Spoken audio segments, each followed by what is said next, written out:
All right, guys, we have got our preview here for the Dallas Cowboys. We're going to go through the roster. We're going to go through the coaching. We're going to go through the schedule, all that fun stuff we've been doing for every team so far. And yeah, why don't we go ahead, jump right into it. We don't got to sit around too long. We'll start with the coaching. Head coach Schottenheimer comes in for Mike McCarthy. I hate this so much. I think Schottenheimer is a bad coach. I actually think Mike McCarthy was a better coach. I think this is a downgrade, and the way the Cowboys just do business overall makes it kind of weird for them head coaching wise, because the head coach has to come in and just agree to upper management, like just whatever. I think it makes it a place that a lot of people don't even really want to interview at. Makes it a really awkward kind of coaching. Like, that's why the Cowboys, like, anytime there's like coaching searches going on for everybody, and the Cowboys are like, they're interviewing who, and then they always end up with someone nobody was even interested in, and they never get any interviews with the big guys. It's a very interesting dynamic over there, but Schottenheimer is a coach I don't particularly love, and he'll call the plays. Matt Eberflus comes in as the defensive coordinator. I actually like this one. Eberflus was a really good D coordinator, and just because a D coordinator has trouble being a head coach doesn't mean he's a bad coordinator. There are plenty of people in the NFL who are good coordinators and bad coaches, and being a head coach and a coordinator require a variety of different skill sets. So I actually like this one, and hopefully he can step up with the defense, who I think has some issues, which we'll get to in a bit. But let's go ahead and start with the roster. We'll start at quarterback. Dak Prescott is the quarterback, missed a bunch of time last year. Cooper Rush is no longer the backup. It is Joe Milton, who they traded a late round pick for last year. Yeah, I'm not a Joe Milton hype guy. We can talk quickly about him. I thought Milton's always been hype over substance for me. I think he's going to continue to be hype over substance. I'm not sure he's an NFL quarterback. We'll see, I guess. Dak Prescott, of course, didn't play well last year, but it was only 6 games. Excuse my cat, he's an idiot. And it was only 6 games.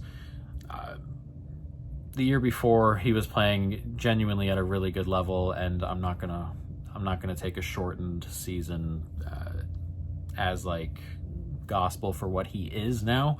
Again, I think he's a top end, like top. I have him at 8, but top 10 to 12 quarterback for me, talent wise as well. Good on tape. That seam ball is perfect all the time. That seam ball to the tight end, he's so good at. He can throw it deep, he can throw it short. And again, he didn't play well last year, and I know that. And but again, I'm not going to hold 6 games in a weird season as like gospel that this is him. It's just not enough sample size for me when his sample's been pretty good so far. But again, some of the stuff around him this year, I don't love in particularly, and we'll talk about it in a bit, running back, offensive line, and stuff like that, but I don't particularly love a lot of the stuff around him, so we'll see. Running back, I hate this room. Javonte Williams, I don't think is very good. He had a bad year last year. We'll see. Again, Miles Sanders, I don't think is very good. They draft Jadon Blue. We'll see. If there's a world where like none of these 3 players are the guy at like halfway, like at the bye week, like genuinely, I would not be stunned to see someone come off their couch and be running back here. That's how much I dislike this room. It is the worst running back room to me. Again, running back is not super important if you don't have an elite offensive line. If you have a crappy offensive line, a good running back behind it is not really going to do a ton for you. So even if they had like a Saquon here, I'm not jumping at the idea that they're going to be a great rushing team. But again, I really dislike this room. Don't see a lot of upward talent here. Again, the rookie could be really good. I don't know. But from the players they've got, the veterans they've got, very much not for me. Wide receiver. It was a good top end, at least. CeeDee Lamb is my number 3 wide receiver, just in general. I think he's really, really good, just an elite mover. And he started early in his career, it was like, maybe the drops will get him and stuff like that. I have a Cowboys fan as a buddy who was like, I remember early, he was like, man, this CD guy's just not going to cut it. But yeah, genuinely really, really good. And again, he has his drop issues sometimes, but everything else is so fluid. The route running's great. He's got plenty of speed. He's just a really, really elite wide receiver. They bring in George Pickens. Now, I'm not super high on George Pickens. I remember last year, early in particular, a lot of like player or people just like, hey, Pickens is like a top 15 guy. I am not in that realm. I think he's more of a upper end 2 than he is closer to like 15. Like, I genuinely think he's like an upper end 2. And again, I'm not saying he's bad, but I don't think this is a CD as a 1 and you got a 1A as George Pickens, or you have like a 2 top 20 wide receivers here. I don't think that's the case. I think he's somewhere between 32 and 40 for me. But again, it's still a very high end 2 at the base probably, and the number 3 wide receiver in the league for me. So a really, really good wide receiver room. Jalen Tolbert's okay. Devontae Turpin is speedy, and there's not a ton back here. Jonathan Mingo, they trade a late pick for. The Cowboys have a habit of like, this guy didn't work out here, and they're kind of cheaper than they were 2 years ago. Let's kind of have a roll or have a throw of the dice. That's what Mingo is here, Jaleel Brooks and stuff. So not a super deep room to me. There's some depth, but if you're losing CD or George Pickens, it's a pretty big drop. That third wide receiver, there's a little bit of depth there, I suppose, because they're all kind of on the same level a little bit. But yeah, so it's an interesting room. Again, talent. You can do a ton of things when you have an X and someone who can play on the outside like CD, but also play in the slot. You can move him around and just get him his matchups pretty much anytime you want. While you have George Pickens swallowing up a really good corner on the outside as well. So it should open up some holes in the pass game. I think I've heard some things on like, if they're going to like, Schott wants to run the ball a lot and they want to be run first. I think that's not what I would do with this football team. I think this would be a lot of quick passing type stuff. If I were calling plays, I guess I'm just some dude, but I think running the football here would be like running the football like a running football team would be a bit of a waste here. Tight end, Jake Ferguson, Luke Schoonmaker. They're okay. That's it. Schoonmaker is an okay 2. Ferguson used to be a really good tight end, like a top 15 guy. Probably not there anymore. He's okay. Nothing great. Athletic enough. But again, this is not like a top 10 room. But it's also not like a bottom 10 room, so we're in the middle there. Offensive line. This is interesting. Just below average for me. Tyler Guyton at left tackle he had a bad year last year. It was his rookie year, obviously, so we're not going to hold that all against him. I'm not like, hey, this is just who he is and he's terrible and we got to move on and stuff. This will be his second year, so plenty of room to improve, but he didn't have a good year last year, and if he's not going to have a good year this year, it's going to be problematic. Left guard, Tyler Smith is good. Cooper Beebe, young, second year, like pretty solid at center.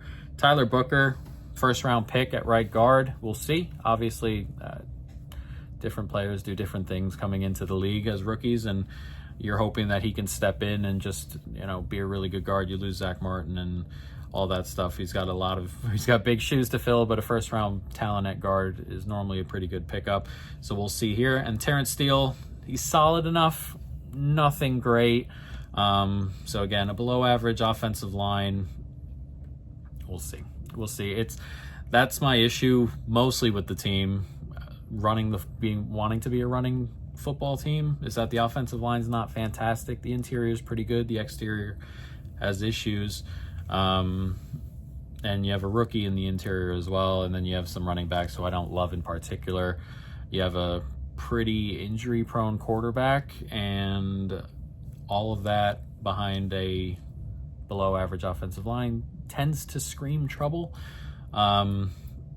If they can improve on the outside, like if Guyton has a good year and Steele has a good year, you're probably looking at a slightly above average offensive line, which would be obviously very good for the pass game and better for the run game. But again, until we see it on the field, it's probably just a below average offensive line, and that's just kind of where we are.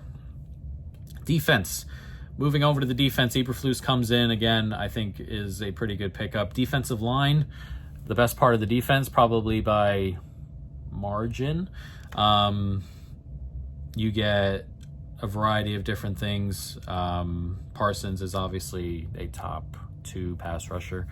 You could probably make, I'm not going to make arguments with Garrett. I think Garrett's the top guy, but I think Parsons is number 2 and probably rightfully the favorite for Defensive Player of the Year.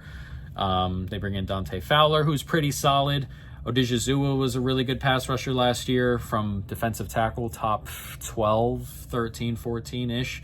Mozzie Smith is, getting his feet under him still. Not particularly great, but again, it's a younger player, and hopefully he takes a step. The biggest issue with the defensive line wasn't the pass rush. Again, this is a good pass rush, like a top 10-ish unit.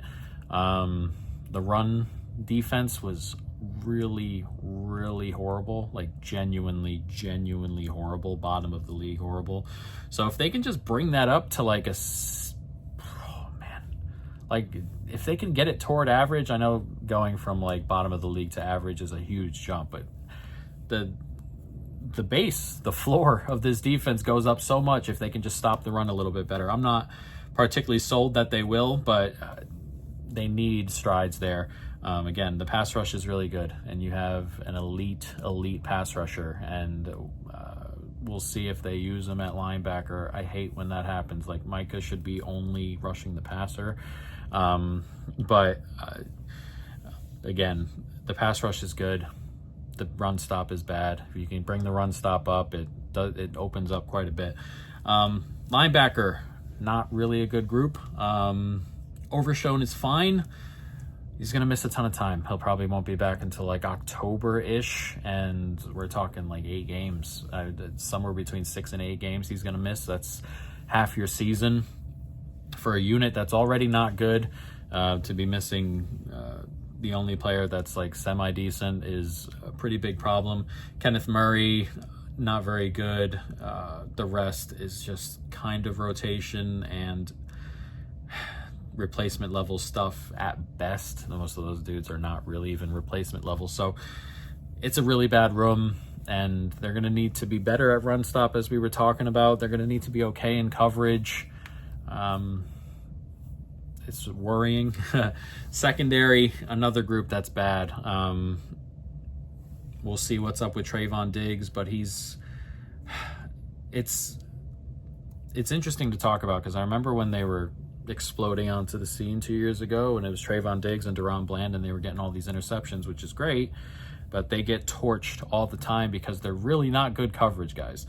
They're ball hawks and they take chances and stuff like that, but eventually people figure you out, and you can be baited into bad positioning on plays. You can just be not thrown at. You can only be thrown at in positions where you can't get the ball, and then it's pretty much a catch every time. Like, they're not like ball hawks like these, like Deron Bland, ball hawks like Trayvon Diggs are not good corners most of the time. Just down to down, like they can be taken advantage of, which is my worry. Diggs is coming off injuries. Again, Bland I don't love. Kaiir Elam is not good. Makumuomo, excuse my cat, he just won't stop bugging me. Not good. Revel Jr., like, it's a really not so good in coverage room, and that is obviously a huge problem. All right, I'm just gonna hold him. Sorry, it's a huge problem, especially when the defensive line is like your only real strength on the defense.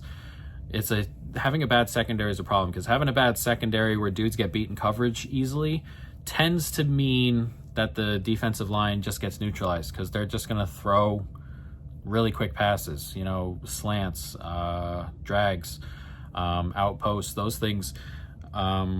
It's just going to be quick, easy, and it neutralizes the defensive line. By the time you get 2.5 seconds for the defensive line, even if they're really good and they're getting back there in 2.5 seconds, ball's gone.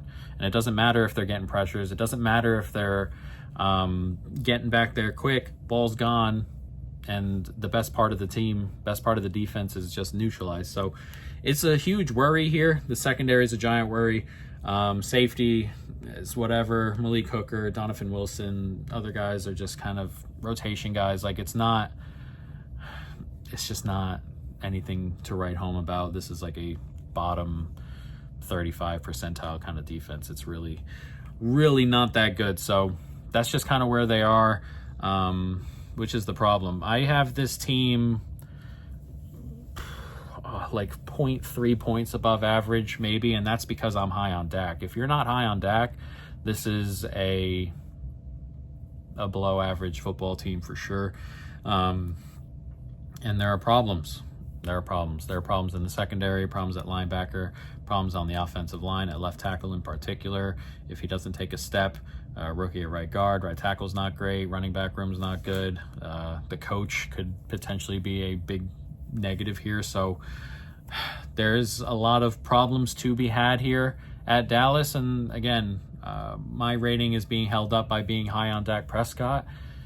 If you're not high on Dak Prescott, you're probably really just low on Dallas altogether. As for the schedule, they drew the not so good game. They got to go to Philadelphia for their banner raising. That is normally a really, really bad spot. Not all the time. Some teams win those games, but normally a really bad spot. Get the Giants at home week 2. You're hoping to win that. At Chicago, home to Green Bay. We're going to see what's up with Green Bay, or not Green Bay, Chicago. My guess is Ben Johnson has a lot of short passing coming, because I expect that their offense is just going to be a lot of short, quick passes just in general. I don't think they want Caleb Williams doing a whole lot of deep throwing, and I don't think the running backs are that great. So I think a lot of the offense is going to be quick passes for Caleb Williams, which should eat at this defense. It'll be a tough game in Chicago. Green Bay at home, at the Jets, at Carolina. You want to win both of those games, but both on the road. We'll see what's up with Carolina. Washington at home. Then at Denver is going to be really, really tough. Arizona at home before the bye. So there are winnable games in there. Again, the 2 road games there. The Giants game, Chicago. Again, all these are quote-unquote winnable, but like games you want to win. Arizona at home, Carolina, the Jets on the road, Chicago on the road, Giants at home. Like, you want to win those games. Then you get the bye. Then you're at Las Vegas, home to Philly, home to Kansas City, at Detroit, home to Minnesota, home to the Chargers, at Washington, before finishing at the Giants. So it's a really tough second half. Like, you go into the bye at like, 4-5, season's probably done. Really, really tough second half. And then even if like you're on edge here, like playoffs maybe, playoffs not, last couple of weeks, 2 division road games is very, very difficult. So it's not a team I necessarily want any future stuff on. It's not a team, it's a team we may be looking to bet against, bet for. It all depends. Like, if you're coming up against a good defensive line and the offensive line's still got problems, you're losing the game probably. You're losing the game probably. You're going to Denver. Like, that's a Denver spot. Again, you play the Giants week 2. We're going to figure out pretty quickly how good the offensive line is. Philly week 1, Giants week 2. Secondary as well. You're going to be playing Green Bay in there, Washington in there. So maybe, like, I don't love a lot of these quarterback wide receiver rooms, like at the Jets, at Carolina. So the secondary may do enough in certain games, but these teams where you're playing like Detroit, at Detroit, like have a hard time seeing the Cowboys stop a team like that. So I don't want any futures on the over, because there are a lot of bad spots, especially second half. And there are a lot of, like, the O-line's not good with a quarterback that's kind of iffy in terms of just game to game or season long. But we do want some other things, and we're going to take that iffy quarterback defender, that injury-prone quarterback here. And Dak Prescott to lead the NFC East in passing yards at -140. That is a $2.75 bet for us. Yeah, I like this one. Hurts is not like a crazy thrower. They can run the ball really well in Philadelphia. Jaden Daniels, similar. They can do a variety of things on offense. And the Giants, I expect some QB turnover as the season goes along for the Giants. So I think his biggest threat would be Jaden Daniels here. But again, this defense and this offensive line put them in a position, I think, where they're going to have to throw a lot. I think they're going to have to throw to keep up in football games here. And I don't expect the running game to be any good. I know they want to try and do the running thing, but I don't expect the running game to be that good. So we're going to take Dak Prescott to lead the division in passing yards, guys. And that is it for the Dallas Cowboys. An interesting team. I may have come off as negative, especially on like the back end of the defense and the offensive line and stuff, but those are some of the most important parts on the team, and there are holes. So yeah, there we are. Dallas Cowboys.